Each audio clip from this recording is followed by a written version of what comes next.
अस्सलामु अलैकुम वरहमतुल्लाहि वबरकातुहू।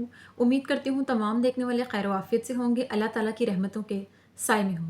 मेरा उन्वान अहादीस नबी सल्लल्लाहु अलैहि वसल्लम मौजू चल रहा था रोज़े का बयान, जिसका हवाला बुखारी शरीफ की किताब। तो आज की हदीस है रोज़े को कुफ़ारा करार देने के बारे में और फितने के बारे में।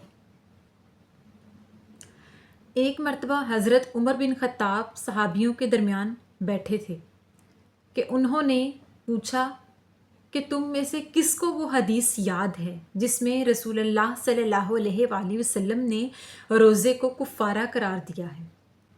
तो इस पर हज़रत हुज़ैफ़ा बयान फरमाते हैं कि हाँ, मुझे वो हदीस याद है जिसमें रसूलुल्लाह सल्लल्लाहु अलैहि वसल्लम ने इरशाद फरमाया कि इंसान के लिए उसकी औलाद, उसका माल और उसके पड़ोसी एक फ़ितना, आजमाइश और एक इम्तिहान है, और इंसान के लिए नमाज, रोज़ा और सदका उस फितने का कुफारा बन जाता है।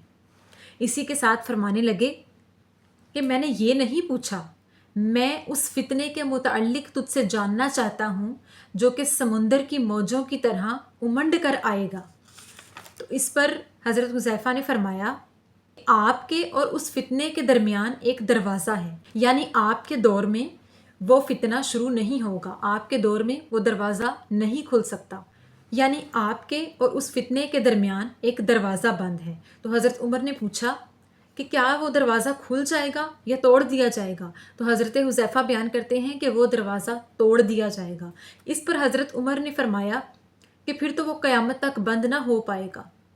इस हदीस की वजाहत ये कि रसूलुल्लाह सल्लल्लाहु अलैहि वसल्लम एक मरतबा अपने तमाम सहाबियों से बयान फरमा रहे थे कि रोज़ा किस तरह किसी फितने का या किसी इंसान की ख़ता का कुफारा बनता है, और फरमाया कि इंसान के लिए उसकी औलाद, उसके पड़ोसी और तमाम उसका माल और दुनिया की चीज़ें एक फ़ितना है, एक आजमाइश है, एक इम्तिहान है। अल्लाह पाक ने इंसान को आज़माने के लिए औलाद दी, माल दिया, हमसाए दिए, दुनिया की तमाम रिश्तेदारियाँ और दुनिया की चीज़ों में उलझा दिया, और अल्लाह ताला इंसान को इन तमाम चीज़ों के ज़रिए आज़माता है। बेशक ये तमाम चीज़ें इंसान के लिए एक फ़ितना है। अल्लाह पाक ने जिसको माल कम दिया वो भी एक आजमाइश में है, जिसको माल ज़्यादा दिया वो भी एक आजमाइश में है, जिसको औलाद दी वो शख्स भी आजमाइश में है, जिसको औलाद नहीं दी वो भी आजमाइश में है। वो इसके लिए एक दुनिया में इम्तिहान है। इसी के साथ जिसके घर के साथ पड़ोसी मौजूद हैं तो भी उसके लिए ये एक आजमाइश। इस दुनिया में मौजूद हर चीज़ अल्लाह ताला ने जो हमें नेमतें दी हैं, जो दुनिया का मालो मता अता फरमाया है, तमाम तर चीज़ें इंसान के लिए एक इम्तहान है जिसका हिसाब व किताब और मुहासिबा आखिरत में इंसान से लिया जाएगा।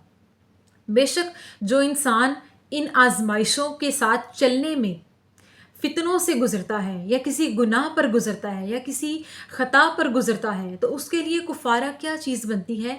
नमाज, रोज़ा और वो सदका जो इंसान देता है। और इसी के साथ शुक्र है उस ज़ात का कि जिसने हमें रमज़ानुल मुबारक का बाबरकत महीना, रहमतों भरा महीना हमें तोहफ़े में दिया, और जिसके रोज़े रखने से अल्लाह पाक ने हमारे तमाम अगले पिछले गुनाहों की बख्शिश को इनाम में रखा। अल्लाह पाक अपने ईमान वाले खालिस बंदों के ऊपर ऐसी नेमतों को इनाम करता है, रोज़ा रखने की तौफ़ीक देता है, नमाज़ पढ़ने की तौफ़ीक देता है, अपने सामने झुकने की तौफ़ीक देता है। यानी अल्लाह की बारगाह में जो इंसान हाजिर होता है उसकी खातिर झुकता है और रोज़ा रखता है और सदका व खैरात करता है, अल्लाह की राह में अपनी नफसानी और दुनियावी ख्वाहिशात पर काबू करते हुए सब्र व शुक्र से अल्लाह ताला की इबादत में वक्त गुजारता है, तो अल्लाह पाक ने उसके लिए बहुत सारे इनामात रखे हैं, बहुत ही बड़े बड़े अजर रखे हैं, बहुत ज़्यादा दुगना चुगना सवाब रखा है। तो रोज़ा इंसान के लिए उसके गुनाहों का कुफ़ारा बन जाता है। अल्लाह पाक हमें कामिल ईमान वाला बनाए और हमें सच्ची पक्की खालिस नीयत के साथ रमज़ानुल मुबारक के रोज़े रखने की तौफ़ीक अता फ़रमाए। आमीन सुम्मा आमीन। और हमें दुनिया की तमाम तर फितनों से महफूज फरमाए, तमाम तर आजमाइशों से, बुरी आजमाइशों से हमें महफूज फरमाए। आमीन सुम्मा आमीन। शुक्रिया।